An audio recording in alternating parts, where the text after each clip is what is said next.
Hello everyone, welcome back to the Captain Logan Show. 'Tis I, Captain Logan, and joining me as always is my wonderful chat moderator and producer, DJ Martinez. Hello, DJ. Hello, sir. Hitting us with the jams the last couple weeks. Yeah, man. It's really just getting the show going. It's just the mood I've been in. Yeah. Maybe one of these days, we're 208 episodes in, I'll settle on a theme song. But today is not that day. Hey, I can't wait. That sounds great. I've thought about that before. DJ, I'm liking your minimalistic comic book shirt, where it's like just the old Marvel logo. Where did you get that? Yeah, I don't know if people can see it because the crop, you got the frame cropped, but yeah. It's no, you can't. When you lift it up a little bit. I have Smallville, but he has Marvel. Yeah, I really liked this shirt. It is very minimalistic. That's what I do. If I go geeky, I gotta go. It's still gotta be cool. I can't do like the big old like comic cover or something like that. That's just not my style. So yeah, I really try to find these simple ones. So that's really, yeah, and it's like, I wish you could see, it's like a patch almost. It's like embossed. It's pretty. That's the difference between me and you. I always go big and bombastic. The difference between me and you is I got 6 tattoos in 6 months. That's the difference between us. Like I go big and bombastic. I wish the day that you decided to wear that shirt, I was wearing like a Batman costume. You're like your Batman suit. Yeah. I'm saying I need it to be minimal, and you're just like. Whoosh. Do you know how many times I've had to try to explain to people what I mean about that Batman suit? Where I'm like, I have a Batman suit. I don't mean costume. I have one of those too. I mean, I have a suit, a 2-piece suit that has a coat and pants with people don't understand what I'm talking about. They're like, oh, with like the cowl and stuff, right? Yes, but I'm talking about a suit like you wear to like a wedding or a funeral. See, if not that I would necessarily wear that suit to a wedding or a funeral. But you should. Yeah, it would really depend on the wedding or the funeral. Really depend on the funeral. I don't know what funeral you could get away with that. But I don't either. If it had a vest, you could get away with saying my Batman 3-piece suit, and then everyone would know what you're saying. Oh, that's a good point. It doesn't have a vest, or if you said my Batman suit has suspenders, like it doesn't. But if it did, people would immediately stop thinking about the cape and cowl at that point. I don't know, man.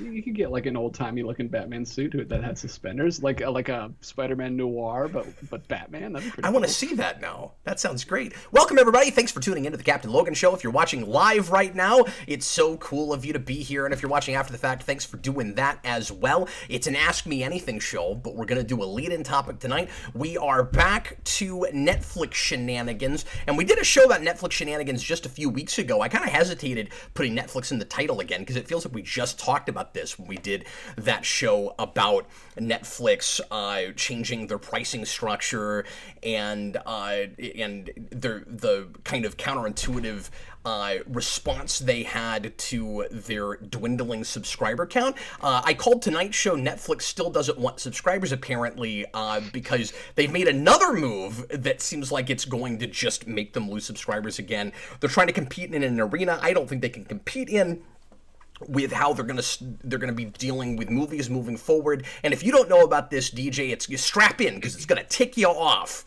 All right, here we go. So we'll talk about that in just a minute. But before we get to all of that, I as I mentioned earlier, it is an Ask Me Anything show, so you can ask me anything throughout the program about that, about any number of news items going on this week. I had a hard time choosing tonight's lead-in topic because of that. I have a number of articles pulled up in my tabs right now in case people bring up things. Feel free to ask about. Not that I've done a ton of research. I haven't looked real deeply into all of the Star Wars stuff, but if you want to talk about some of that, I've got the article open and I can scroll down and look at all the announcements. I know about most of them. I haven't seen all the video for everything because I just didn't get a chance to do that today. But there's some weird Morbius news. There's stuff about that. When we just did a show on this too, we already have a trailer for the CW Gotham Knights show, and I have seen it, and we can talk about that if anybody wants to. That was almost a lead-in topic tonight, and I know people were kind of hoping that I would make that the lead-in topic, but I really want to talk about this Netflix thing, so I decided to bring that up. In case nobody else did, you can leave a super chat in any dollar amount if you are so inclined. That will guarantee that your topic or question or complaint or random ramblings are read on air. And if you don't want to do that, don't worry, we'll do as many pre-written things tonight as we can. Just tag DJ Martinez in your pre-written, not super chat comment, at DJ or at DJ Martinez, at The Welder, at Guy with the Green Ghostbusters door. He'll answer to any of these things. Spooky DJ, at Spooky DJ. Spooky DJ better stick. And we will try to answer as many things tonight as possible on as hopefully a myriad of topics that you guys want to chat about. I'm so excited for you to be here. And now let's get right into it. DJ, have you heard the unfortunate Netflix news? Have you heard the news? No, I've not. Tell me the news. Break it down. Well, Netflix has decided that it is no longer going to greenlight or support vanity projects for movies. So, and this is their words, not mine. That's their wording? Wow. Yeah, they said vanity project. Well, now, this is from like an inside source. So the inside source said vanity projects. This isn't Netflix coming out and making an announcement saying Martin Scorsese makes vanity projects and we're done with crap like that. But his last movie that did go to Netflix and did not get a wide release for theatrical, The Irishman, was the movie that was referred to by this insider. And vanity projects like that. You know what we called movies like The Irishman and at all, like all the other Netflix movies, they're like these independent, like not widely accessible, smaller movies, don't cost, $100 million to make. You know what we used to call those when I was a kid, DJ? Movies? We called them movies. Vanity project. Like, and again, everything with a grain of salt. That wasn't from the CEO or like the straight from the horse's mouth exactly, but I bet there was a meeting where that phrase was used, and that's why that insider mentioned, said it that way. I'd be real surprised if that wasn't the case. And this is counterintuitive, just like a lot of the things they've been doing lately. I think they are sealing their fate with this, DJ. I think this is going to be the last nail in the coffin. Yeah, they are. They'll limp along for a while. You know what this really comes across as is. We were pushing for 3 years in a row to try to win Best Picture at the Oscars, and we got so close for 3 years, and then Apple beat us. So we give up. Oh, is that what happened? What did Apple have that won the Best Picture? Coda won Best Picture for last year. I didn't know that was an Apple thing. Exclusive. Wow. And everyone thought Power of the Dog was going to get it. Everyone thought this was Netflix's year, and they lost. They wanted to be the first streaming service to get an Oscar, and they did not. Or a Best Picture. So they want to make big blockbuster type movies. They want to make stuff and like I don't know what exactly that means. I don't know what it looks like. But the few times, or I don't really think of one, but whenever they've tried to do that before, I don't think it's really worked all that well. Red Notice. Anyone remember Red Notice? Nope. No, I don't remember that. I was thinking about that. What was that like modern fantasy movie that Will Smith made? Was it Will Smith? Bright, yeah. Wasn't that a Will Smith thing? I saw that movie and I'm not remembering much about it. I think that was a Will Smith thing that like everybody hated. And honestly, I thought it was just okay. I wasn't sure what all the hate was about, but like it was lambasted. Like, was it like 12 or 20% on Rotten Tomatoes or something? Like people really hated that. Yeah, Red Notice was the one that came out a few months ago with The Rock and Ryan Reynolds and Gal Gadot, and it was okay. I didn't know that was a Netflix thing. Completely forgettable. Anyway, and then there was that zombie thing that Snyder made that went direct to Netflix. So I guess there have been a few of these. I don't know how much that cost to make, but yeah, apparently they want to do more of that kind of thing. And this is what I don't get: why are you trying to compete with Disney? They have a monopoly practically with movie theaters right now. I guess they're thinking that's what people really want. So we can carve out the market for that on our streaming platform like Disney has with movie theaters. Maybe that's what they're thinking. Yeah, I imagine it's just the numbers. I imagine they've tried for 3 or 4 years now doing these Best Picture nominees and giving they've I mean, I knew this was going to catch up to them eventually. This is like the movie pass thing. Netflix has been known as the company that gives creators carte blanche to do whatever they want and gives them as much money as they want with no limits. And then those movies don't make a lot of money. So, like, of course it was going to eventually blow up in their face. They just need to be smarter about the budgets. Like, there was a reason. I mean, Irishman, fantastic movie. I'm not dogging on the movie, but like, there was a reason that Netflix was the only one that would give him as much money as he needed to do the de-aging thing, because that's going to cost way more than it's going to make back. That kind of movie. That's fair, but I wonder, and part of the problem is Netflix operated at a loss for a long time, and now they actually really need to turn a profit. Yeah, they need to change their strategy. They can't keep doing it like that. And they're losing subscribers, and they're losing, we've talked about this a lot, but like they've been dipping in the stocks, and they're losing market share and stuff.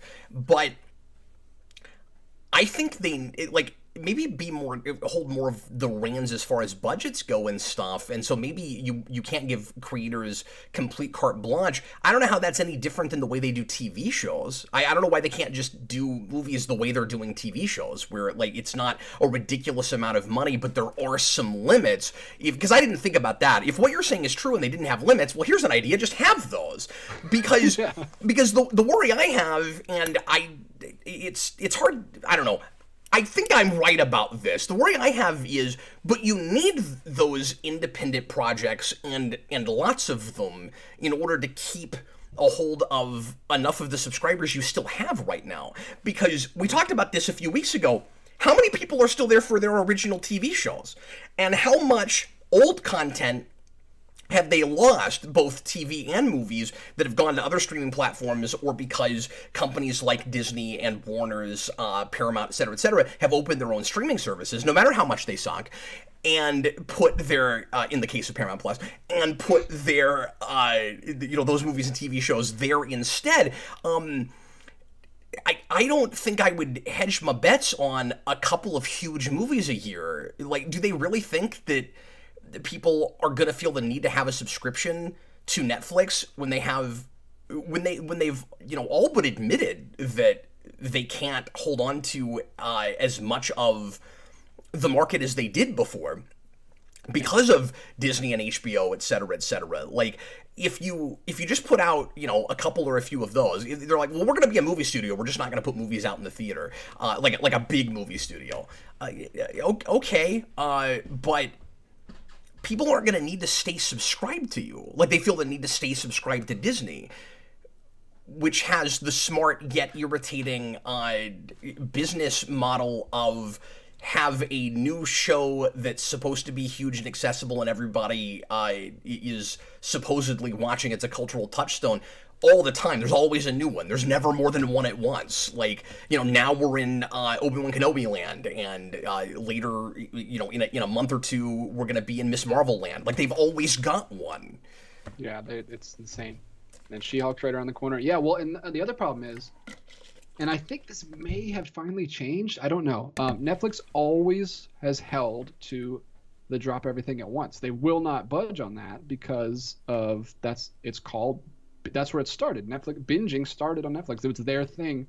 They just dropped Stranger Things season 4, which is huge, but it's going to be gone with the wind in a week or two, and then Disney Plus is doing the strategy thing where they keep it for 5-6 weeks, sometimes 8 weeks. But even with that, what does huge mean for them with their bottom line, right? Because I read an article that said like Stranger Things season 4 isn't gaining them new subscribers, and I'm like, no kidding.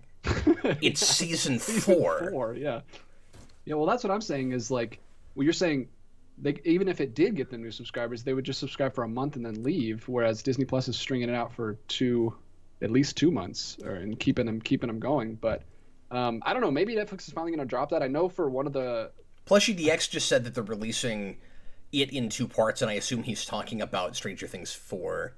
That's something, at least. That's something, yeah. Because I knew that they released one of the reality shows that my wife watched. They released week to week with Netflix, and I was shocked that they did that. So maybe they are finally getting with the times.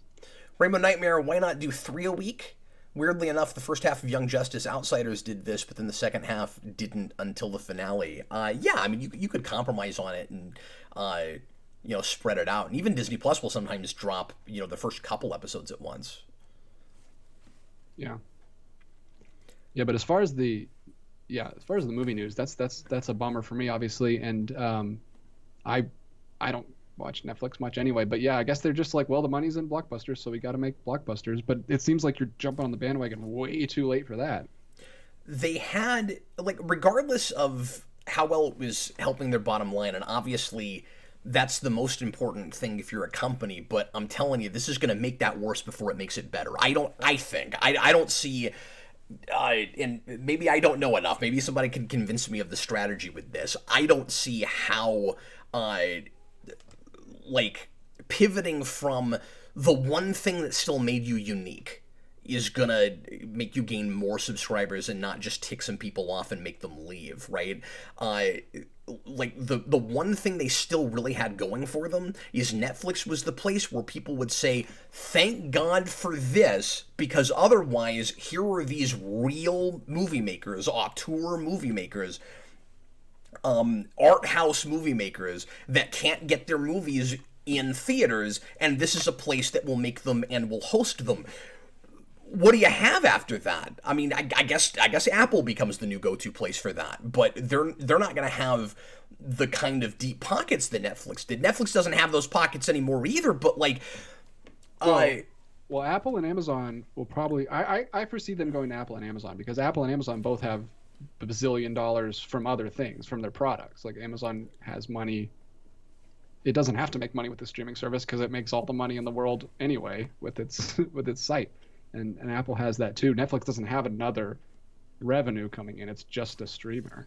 Well, what we need is more Blumhouse that's not just for horror. Oh, yeah, absolutely. We need more companies like that are just looking for people to come in that they'll hand a much smaller amount of money to that can do minimalistic stuff and make it great. Blumhouse is really hit or miss with their quality, and I think more recently they've had more not so good things than good things. But you're saying Blumhouse. All right, I was thinking A24, which does branch out a little bit out of horror, but a lot of their stuff is horror. But Green Knight was fantasy and looked incredible. I had no problems with the budget on that. I don't know how much it cost, but it looked. And I don't know who A24 is linked up with, but the reason I say Blumhouse is because they have, I guess, because I haven't looked into this, I don't know if they're a subsidiary of Paramount, or not Paramount, of what is the company? NBC, because Peacock is airing their stuff theatrical day and date, it looks like, or at least they just did it with Firestarter. Oh, wow. Yeah, it's weird that. So I guess we could see more of that kind of thing happen too. I am becoming a big proponent for Peacock, even though they don't have anything I like to watch except for when new movies come out, or not very much. Because I keep saying this, but I love the way they do business. So I want to see more stuff link up with them. They're awesome. You don't have to. You can watch a brand new movie for a $5 a month subscription and watch 2 minutes worth of commercials at the beginning, and that's it. That's fantastic. Yeah, that's really cool. And you can, they have a free version that you can just watch commercials for. I really like the stuff they're doing with The Office, where they're releasing they're not just releasing, they're creating extended cuts. Universal, there you go. Thanks, Daniel. Deleted scenes back in and stuff, which is cool. I've never seen a streaming service go out of their way to do extra effort like that. But yeah, it's weird that HBO Max did the day and date thing for last year, and then they thought it was a bad idea and they're not doing it anymore. But all the other streaming services are doing it. Not all of them, but they're either doing, and with select movies, not everything, but they're either doing it day and date, or it's just a few weeks after. To HBO Max's credit, they are putting some things out, or at least they did it with the Batman. I don't know if they're doing it with anything else. To be fair, I don't want to talk out of the other side of my mouth just because I know of one example, but. We're all human. We do that a lot. I assumed it wouldn't just be the Batman doing this, but you could watch that with an HBO Max subscription, and not the stupid Disney thing that they were doing, where you had to pay an extra $30 with a subscription. Yeah. Freaking. No, Batman was on there 3 weeks after. 6, but okay. It was pretty close. not with the release of the DVD and Blu-ray, which just came out this last week. So I mean, that's pretty cool. Like, just a few weeks after. Maybe it was 4 or 5. I'm pretty sure it was 6, but... Okay. Yeah, and I knew it was pretty close. I was like, wow, it's on there already, because I was scrolling through and saw it. That was great. Like, I was able to show it to my wife before it came out on video. Yeah. I don't know when I'll carve out 2 hours and 50 minutes to watch that again, but it's nice that it's there. Yeah. No, exactly. Yeah, and they put, and the other thing, too, is, and we're getting off the beaten path now, and we'll start taking questions here in a minute, so feel free, guys, to start throwing questions in. We've got one super chat. If you want to make sure that your question is talked about, feel free to start dropping those if you're so inclined, and thank you very much to anyone who ever has or ever will support the channel in that way, and also thanks just for being here and hanging out with us. HBO Max also will, apparently put, and again, I'm basing this on one example, but apparently they'll put movies back on not too long after they had them brand new. So, I mean, I guess, or at least they were doing that, because I guess they're not doing the day and date thing anymore, like you said, but I was surprised by how quickly the new Matrix movie came back, because they had it for theatrical, and then they dropped it out. You could watch it for the first 30 days, and then after that, you had to buy it. It's already back. Like, I was going to go out and buy a copy, and I was like, well, that didn't do real great. I'm going to wait till the $5 bin to buy it. Yeah, might as well. Yeah. No, that's really cool. Man, I love talking. I wish we still had like a weekly show called Streaming Wars where we could just talk about this stuff, because I could talk about this for another 2 hours. But I do too. Should probably get to these people. They're waiting for us. We just have too many shows, and we got to stop announcing things. Well, that's not announcing. That's an old thing. That's over with. It would be an announcement if we announced it. The reboot of Streaming Wars coming back. It's going to be a completely different thing now. We're just going to complain about it's going to be an hour and a half of Cap going, frickin' Paramount Plus, man. I could definitely do with a daily dose or a weekly dose of that for an hour. That'd be great. The show is called Paramount Minus. That's stupid. That looks great in a title too, because you can't even read it. It's Paramount Dash. Paramount Dash, yeah. What? How do you say this title? He had to spell it out. Now it's stupid because you don't have to spell out Paramount Plus. Anyway, DJ, let's go ahead and start getting into questions. You can ask or talk about anything and everything within reason, including the lead-in topic we just did. Lots of news out this week. Anything you guys want me to talk about? Let's get right into it. Go ahead, sir. Alrighty, Roo. T-Edge1, $5 super chat. Have you watched the season 3 premiere of The Orville? And if so, thoughts? Is it already out? Hope so. You know what? Now that you say that, I guess it is already June. No, I haven't yet, and I was doing a rewatch of 1 and 2, and only got like halfway through 1, and then forgot I was doing that. Dang it, because I wanted to finish that before that came out. I didn't realize that was dropping week to week like that, and I'm not even sure how many episodes it is. But yeah, I don't know why I had it in my head that they would drop it all at once, but that's Hulu. I guess they don't do that. I guess they do the week to week thing, don't they? Yeah, I guess so. Boy, I may have to skip my watch through and just go ahead and see that, because I don't like that that's there and I haven't seen it. Thanks for reminding me about that, Tom. Thanks for the super chat to remind me to watch a thing. This is a weird thing we do every week. It's gonna be surreal. Sorry, it's gonna be surreal having that and Strange New Worlds on at the same time, because I've been drawing a lot of comparisons between Strange New Worlds and Orville, and over the last 5 years, the only thing that's been on television that I can call Star Trek is the Orville.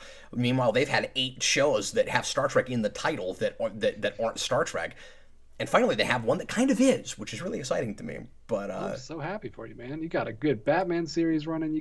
Which is going to have TV shows tied into with it. You got 2 Star Trek shows. You're living in the dream, man. Seriously, man.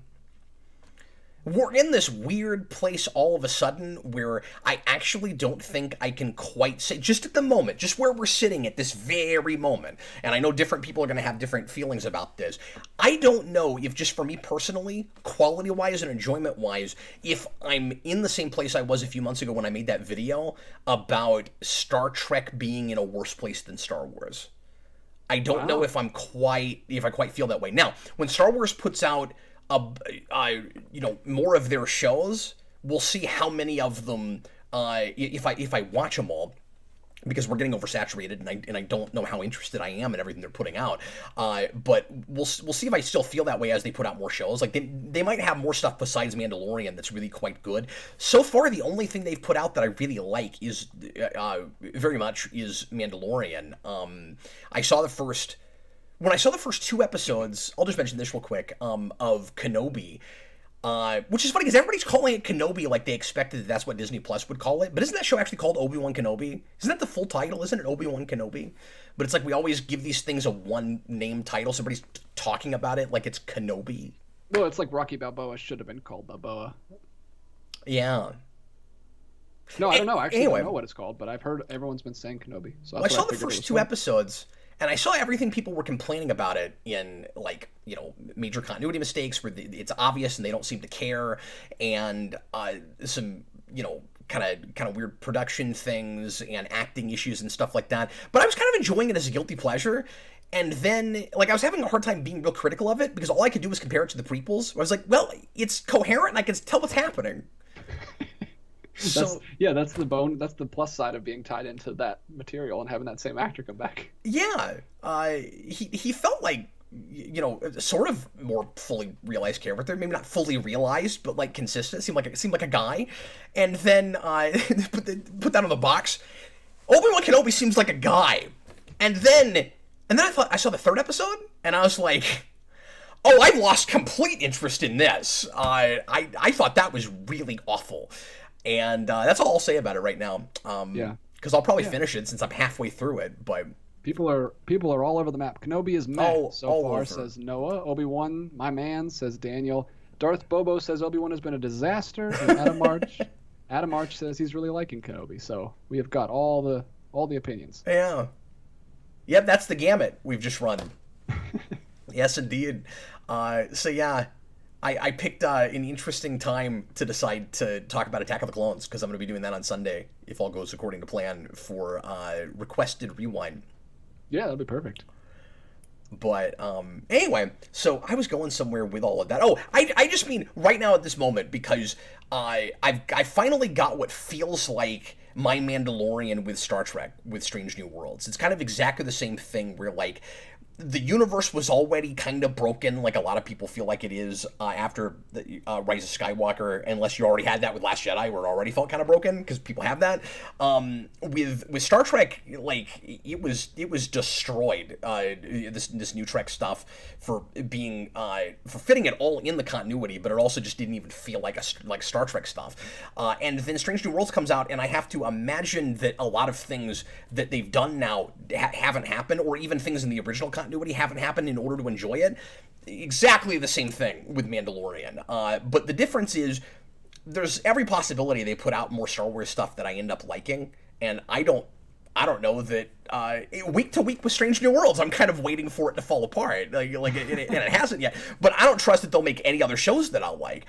There's also a part of me that thinks that that Picard season 3 is going to all of a sudden have, like, very much more of a TNG tone. Like, I'm kind of waiting for that to happen, where it's just like, because it's the same people making the show. I don't understand how that happens. So it's like maybe they flipped a switch somewhere where they, oh, this is what people want for Star Trek. Okay, fine, we'll give you that, whatever, begrudgingly. And then, oh, it's okay. People kind of like this.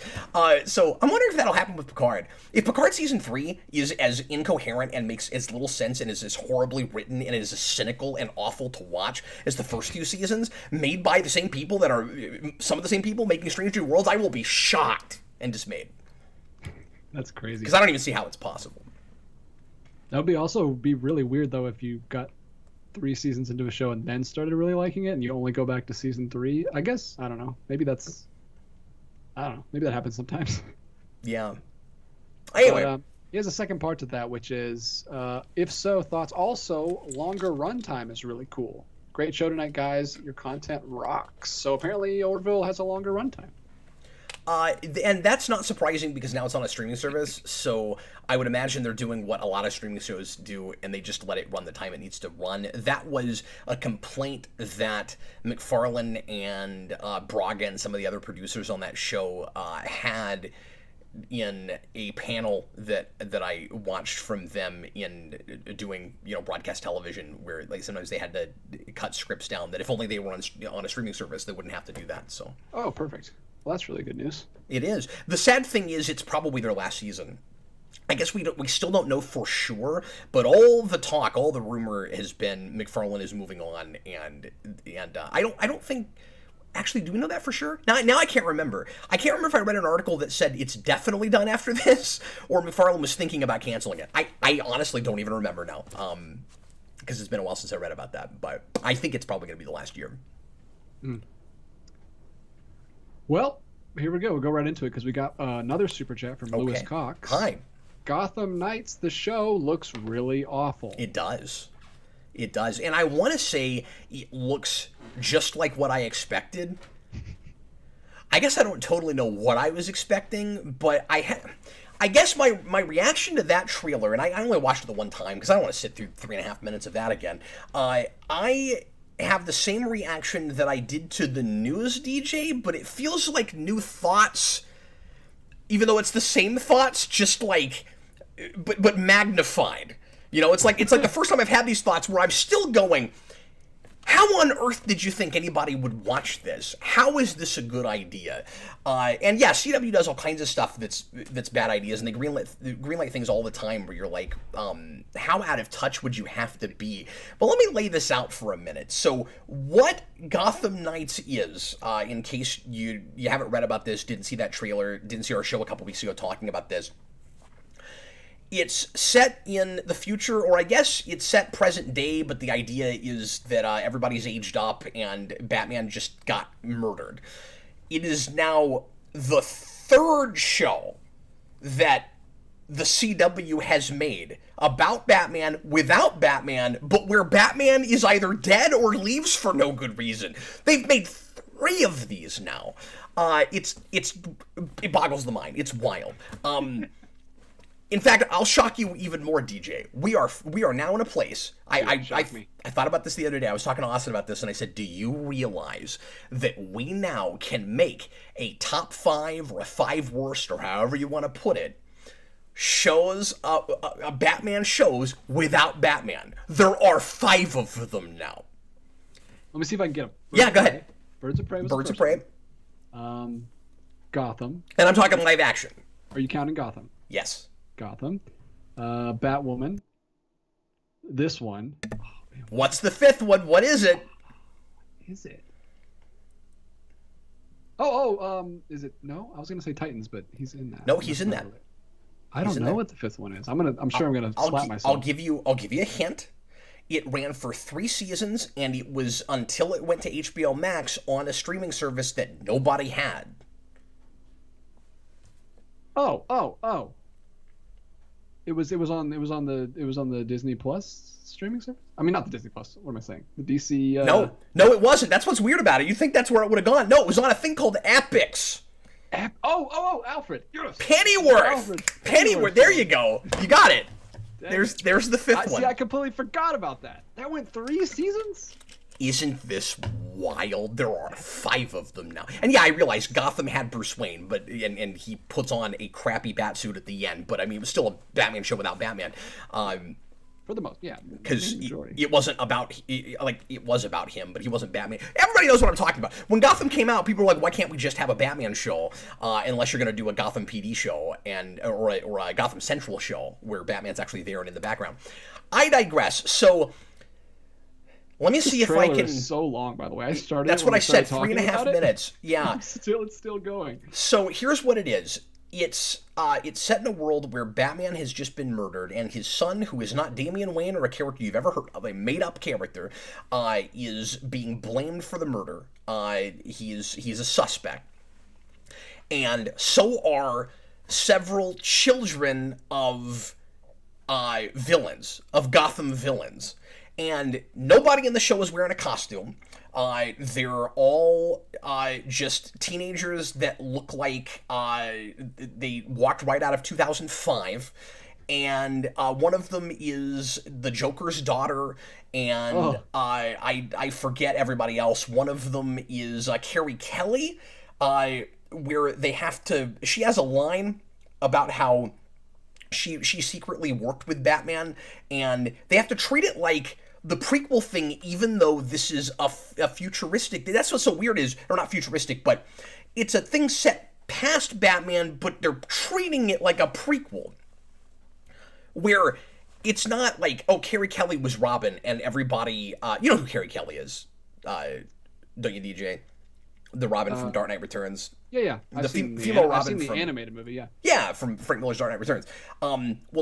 She's there, and instead of just everybody knew that there was a Robin, she goes, I worked with Batman, and he called me his little Robin. That's like John Robin Blake bad. It is, but it's also like, my father calls my loft the Fortress of Solitude. You know, it's like that, but it's like, you're not... And then it's really funny because then he'll get a Fortress of Solitude. Both of his dads came up with that name independently. But it's like that. It's not a prequel. Why does it feel like a... I saw an article with the headline, Gotham Knights seems to be taking all the wrong cues from Smallville. And that's exactly right. That's precisely what it's doing. It feels just like that. So it looks just like that. The big question you have to ask. Yeah, and literally dark, not like hard to look at. Faux dark. It's lit so just dark. Like Birds of Prey was, and I like that show, but it didn't look the best. So the two big questions you have to ask yourself, and this is where we go even kind of back to the announcement of it, but I want to recover some of this ground and try to add to it. So, DJ, there's two huge questions you have to ask yourself, which is, first of all, how after certain projects could you possibly think there was an audience for this? And then secondly, who is it for? And I know that sounds like the same question, but it's not. So let me break this down. So the first thing is, you had a Batman show without Batman in Batwoman that you just canceled. It was super cheaply made, you had no budget for it, and nobody liked it, and everybody thought it was especially bizarre after you lost your lead actress and you didn't just recast, you brought in a new made-up character in the mantle. And then I guess the third season they even finally did recast the original Kate Kane and threw her back in the show. I heard that, I haven't watched it, so I don't know if that's true, but that's what I heard. Anyway, so you cancel that and then you immediately greenlight this. You don't just immediately greenlight it, DJ. It seems like they must have been shooting this at the point that the announcement was made that Batwoman was being canceled. Isn't that bizarre? Because this is so much further along than anybody thought. We just got the announcement this is happening. All of a sudden we have a 3.5-minute season trailer. How much of this have they shot? Is that just pilot footage? No, it's really weird that it's called I was going to say it's super weird that it's called a season trailer. Yeah! Did they shoot the whole season? Is it done? Was it 6 episodes? We got to get this one completely done before they rip it off the air. Before somebody buys the CW? What is happening? The second question is... It looks terrible. Who? Yeah. And also after Gotham. Like, Batman and Gotham fail and you do that. Okay. And then... The reason was we know what it was, guys. We needed children. More children is what we needed. And that's a wonderful segue teenagers. into my second point, which is the audience they think is going to watch this is my age now. This is a show that they might have thought they could sell back when Smallville was new. Not now. Teenagers aren't like the people you think you can sell this to now. So the only people that are left are like... Because doesn't the acting, or don't the actors, like, the casting and, like, the way everybody's hair is slicked back and everything, like it looks like they're having to...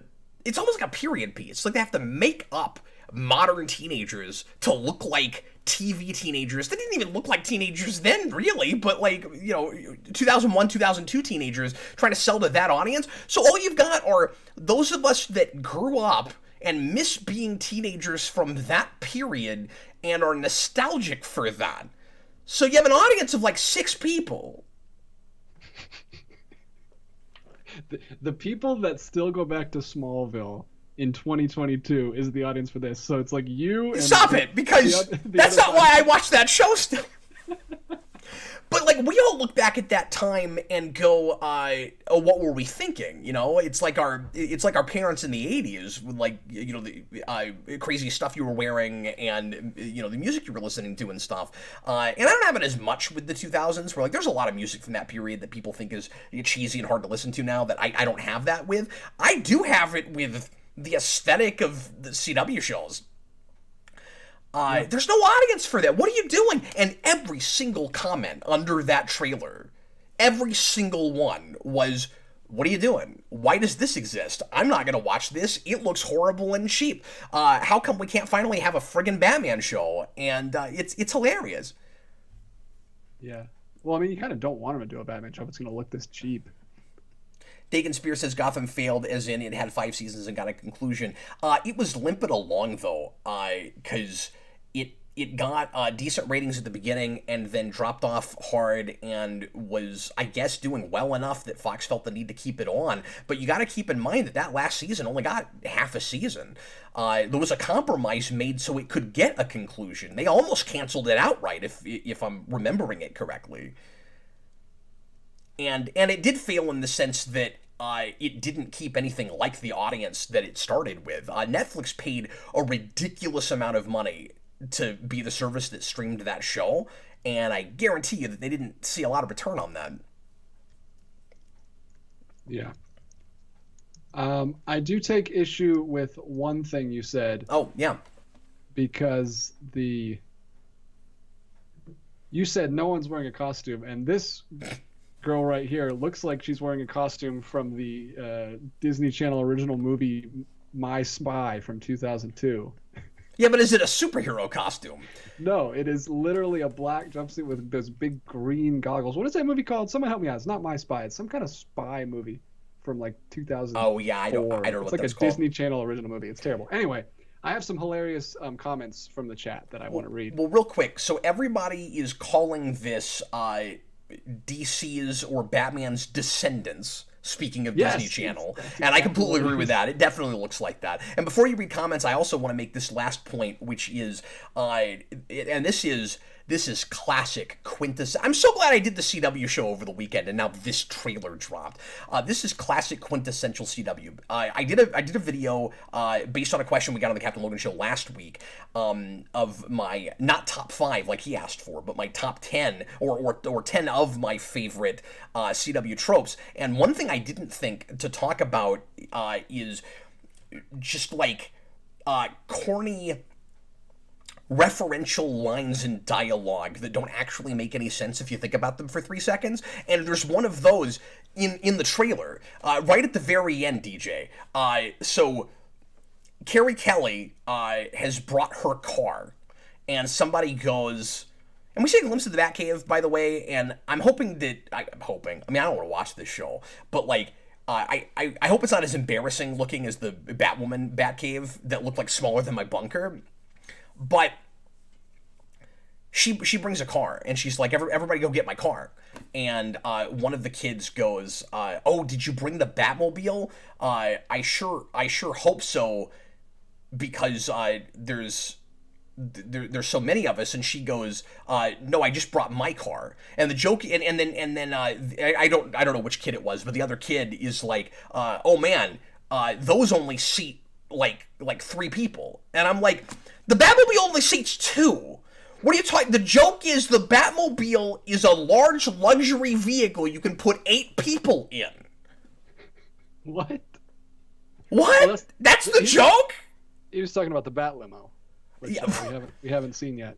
Right. Yeah, or like the Bat train. Like she didn't bring that. The Bat train. So this is Batman. Oh, that's what it was. Right? Yeah, I brought my mom's car. Oh, that only seats like 3 people. That doesn't even. Doesn't make any sense. Pick almost any iteration of the Batmobile. It's got a front seat, no back seat, and sometimes doesn't even have a passenger side. Anyway, sorry. You have amusing things to say. So these are in the chat. He says, sometimes I feel I'm in a minority now whose favorite Batman character is Batman. Yeah. That's from Batman Rocks. Yeah, thanks for saying that. I mean, I've brought this up numerous times, and I've had arguments with people that for a long time were kind of fighting me on, no, it's not true that Batman's waned in popularity, and that we only make things without Batman now. Look at what's happening! Now, what people are pointing to is, we've got the Batman, and yay, that we're finally getting,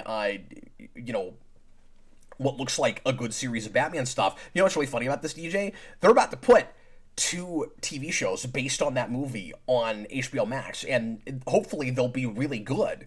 But we'll have more shows that are Batman shows without Batman. And I'm just hoping that we finally have the first good Batman shows without Batman.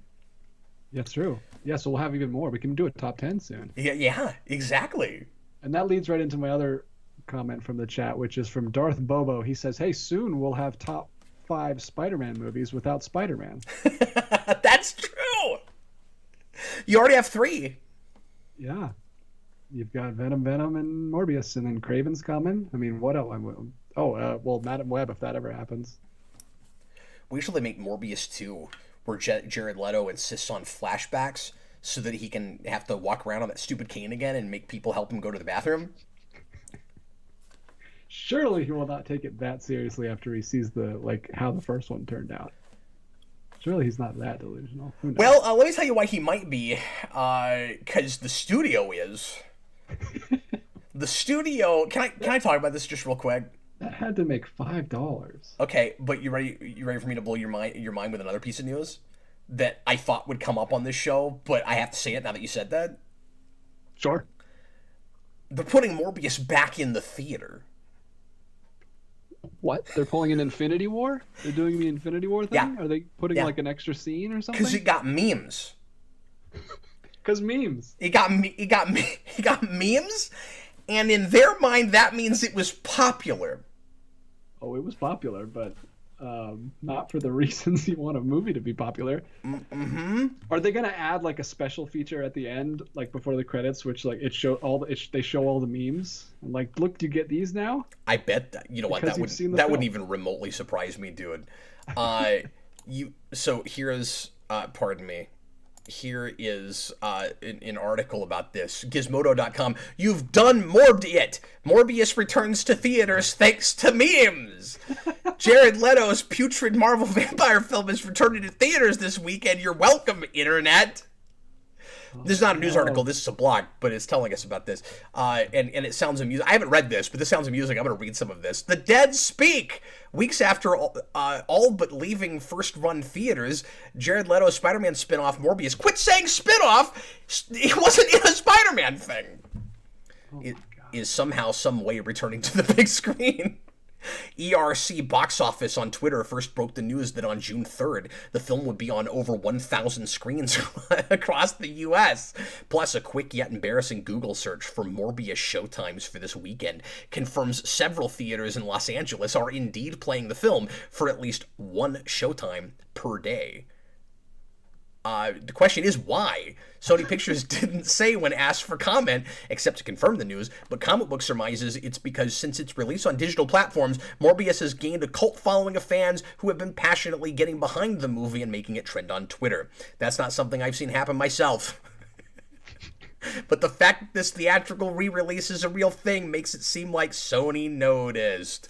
And then, yeah, so, there's no other explanation but memes. That's pretty great. With Top Gun Maverick currently soaring at the box office and Jurassic World Dominion ready to mow down the competition next week, you didn't make a dinosaur joke or pun with that? Okay. It's unlikely Morbius makes any significant headway this weekend. Maybe it gets it to 75 million domestic? Maybe they're just trying to get over. Yeah, they're just trying to get over just to get that little bit left. Oh, this is our chance. People have seen the memes. They want to go see where it's from. That is hilarious. I did not know that. That's amazing. I'm also really surprised to hear how well Maverick is doing, and I'm hearing nothing but good things. Like, unanimously across the board, I keep getting messages from people that are like, hey, Cap, are you going to go see that Top Gun movie? And I was like, I hadn't planned on it, but then people are saying it's great. I have to wait. Like, I was going to see it. I mean, I hadn't planned on it in the theater, and I'm still not going to go, even though I want to see it now, because my wife is a big fan of Top Gun, and she didn't care about this movie either, because she figured it would just be another kind of cash-in decades later sequel, right? Even if it's great, I can't go to the theater without my wife to see the sequel to one of her favorite movies, and with the girls still. I mean, they're nearing a year old, but they're still young enough. We don't really have anybody to hand them off to right now. This young, we're not really using babysitters yet, so I gotta wait till video now. But now I'm really curious about it. Yeah, I've heard great things. Tom Cruise has cracked the code on how to make a super satisfying action movie, I guess. We all thought. Well, I say we all. I can't have been alone in assuming that would bomb, and especially. To come out originally, it just seemed like nobody's going to care about this now. And I thought Tom Cruise was crazy because they wanted to put that on, and I mean, maybe Tom Cruise is crazy. I thought he was crazy about this. They wanted to put that movie out on streaming right away, and Tom Cruise insisted it go to the theater. Yeah, I understand that. It seems like a theater movie. And he was right about it. That's shocking. I have heard so much about. I expected a lot of people to like that. I can't even in my normal life I hear about that. Just like walking, we were just like having dinner at a pizza place on this week over the weekend, and the guy next to the table was like, "Well, we're watching." They're like trying to discuss what they're doing over the weekend, and the dad was like, "Well, we're watching Top Gun." Period. Like, we're watching it. It was like putting his foot down that's what they were doing, and the wife was like, "Yeah, no, but we got to watch the first one tonight, and then we can go to that one tomorrow." And they're like. Making a whole weekend of it. I want to be excited about this as a precedent, but I can't. Because what I want to be excited about is a not huge, it is an action thing, but a not huge blockbuster, like superhero-y or like massive world-shattering sci-fi thing is doing well at the box office again, and people are going and seeing it.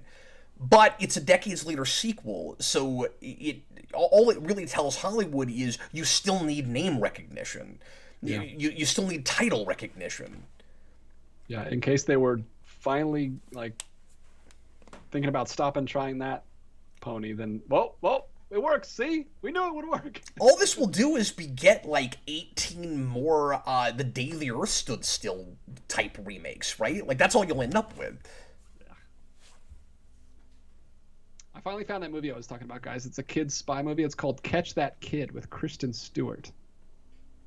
Yeah, everybody in the comments that's seen it is saying that they like. I want to hear from the person that doesn't like that movie. Don't tell me why, but I just want to know if there is anybody, because I still haven't seen anybody yet. Everybody seems to really like it. Yeah, I'm hearing great things about it. In a day where everything is polarizing. I'm telling you, man, Tom Cruise, I don't know what he's doing. Even the Batman, everybody didn't like. No. Yeah, that was not for everyone. And I think it's wonderful. No, it's not. That's one of the things I liked about it, is that they weren't really worried about that. It's not for everybody. But it's always impressive when you can make a movie that really is honest to God accessible, and it doesn't have to, like, and I haven't seen the movie, but it doesn't have to, what's the word I'm looking for? Make anybody feel stupid in order to like it, It doesn't have to insult anybody. Yeah. All right, we got another super chat. Well, we got several super chats. Well, let's knock them out, shall we? What's up? I don't even know how we got to that. I talked about news I wanted to talk about. I'm ready to talk about what you want to talk about. All right. Well, I want to talk about Checkers the Inventor. Hi, Checkers. How would you rank the Toy Story movies? Oh, I love ranking things. Let's rank things, Cap. He sure does. I like ranking things where there's a finite number and I already know what all the entries are. Yes, much easier than having to come up with all the entries. This is easy. There's only 4. Like, what are your favorite CW tropes? I'll just make a whole other video. Let you know about that. DJ, I want to hear from you first. Sure, I can do this. For me, I guess I'll go 4-1. I don't know. It's not really interesting. There's only 4. I can just spit them out. I guess I never thought about the bottom. I guess the bottom would be 4, then 3, then 1, and 2 has always been my favorite. 2 has stayed at the top for me since it came out. Are my numbers going to be backwards from your numbers? Maybe Is that so. possible? Do it again. Do it again. They're all great movies. There's no wrong answer. Play it again, Sam. Oh, okay. So there's not one that you actually like really hate and threw at the bottom. So it's a somewhat arbitrary exercise. Yeah. I mean, we just got to rank them. Yeah, I don't hate any of them. Okay. But yeah. When you said that about 4, because there are some people that think 4 is really bad, and I just wondered, because I don't know if we've talked about this, I just wondered if maybe you had that with 4. Maybe we talked about that when we did that Toy Story commentary, but that was a long time ago. I don't remember now. I had some issues with 4. Mainly like the some of the comedy in that one felt really like too modern comedy for my taste. It didn't really fit with what I thought the other 3 did. But yeah, so that's my least favorite. 3 is good. I've only seen it once.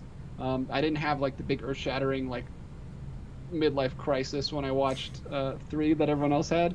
It still was under 2 for me. And then 1 is great, and then 2 is my favorite. I love 2. 2 is awesome. This is they're all great. An almost completely arbitrary exercise for me. I don't think I'm capable of actually totally ranking it. Like, yeah. I'll throw out numbers now, and then tomorrow I'll completely change it. Because I had a weirdly almost like spiritual experience with 4, but I don't know if I can put it at the top. But then I'm like, I've never had that thing that people have with 2. Like, I like 2 fine. Like you said, they're all really good, but a lot of people say 2 is like by far the best. Like there's a huge chasm even between it and 1. I don't have that. 2 might be at my bottom. Yeah, I don't have that. But yeah, what even would be top? Like, it's 1 or 4. Isn't that weird? No, it's not weird. They're all good movies. It's one or stop feeling bad. They're great movies. It's 1 or 4. I think 3 is definitely in the 3rd spot. That one's easy. For some reason, I can put that in 3. I just don't know where everything goes around it. So I guess this is so weird because you have 4 spots and we keep saying 1, 2, 3, and 4. But the 4th spot, so all the way at the bottom, and I'm so different from everybody else. I put 2 there, and then I put 3, and then I put, I guess, 1 and 4 right now. Like, I really like 4, but... So yeah, so 1 and 3 were the same, and we just switched 2 and 4. Okay, well, there you go. People agreeing, people putting their own lists, a lot of good stuff in there. But I will say, the Toy Story movies are not my favorite Pixar. I like a lot of other Pixar before I go to Toy Story. So that's they probably wouldn't be in my like top 5 or they wouldn't be in my top 5 at Pixar. But I do like the Toy Story movies. Okay, so I'm going to read a comment that I just can't even deal with because this is true. If I see this movie and I have this, boy, I want to do something crazy. I want to say, like, you know, I'll eat my hat, or I'll hit myself in the face with a pie, or I'll gouge my own eyes out. Please. Like, I Please don't. say that second one. He wants me to gouge my own eyes out. No. Don't do that on camera. But I would love to see you pie yourself in the face. I can't see how. And everybody's entitled to their opinion, and I haven't seen Maverick, so I don't know. But like, I don't see how.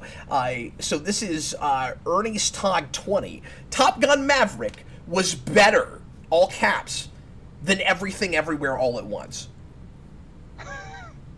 Is it even possible? I mean, like, I have to put that over the Batman. Like, wow. That's the best movie I've seen this year. Still. And I saw the outfit, and I love the outfit. Yeah. I could see, I mean, it depends on what you're going to movies for. Because they're very different things. Well, yeah. So I could see some. Sure. I still haven't seen that. I really need to. Okay. After you see it, your eyes will do the same thing I did when you think about that statement. Senior Sticks, Cap, eat a pie! I'll eat a pie. I love pie. Let's do it. We'll do Pie-volution. Oh, yeah. Look at that. Darth Bobo agrees with my list. Thank you, Darth. Wow. See, nobody's going to agree with my list. Yeah, everyone's like... Nobody's putting 4 first. See, I'm crazy. It's 1 or 4. I don't know.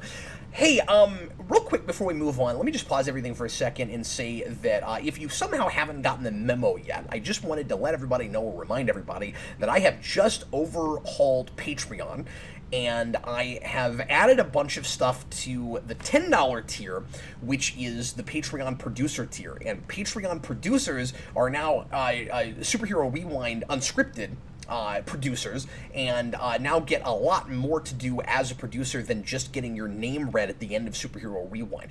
So go check out.